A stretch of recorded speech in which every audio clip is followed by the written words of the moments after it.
Литвания Авропа бірлігі ве НАТОдан Кремльге қойылған санкцияларны құветлештірмеге талап етті. Мемлекет парламенті Русеті жавузыны тоқтатқан ғарпның стратегиясыны денештірмеге теклиф еткен қарарыны қабыл етті. Бұна 79 мебюс қол тұтты. Бұның еле Русиядің эпосы Украин саяси мебюслеріні ве есерлеріні азат етмеге талап етілі.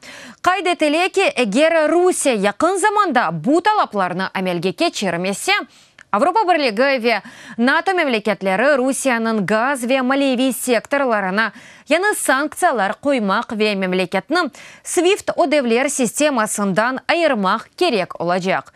Литвания парламентінің мебюслері Авропа бірлігі ве НАТОның мұдафа ве ислатлары сасында Украина елеу ішбірлікні құветлештірмеге чағырды.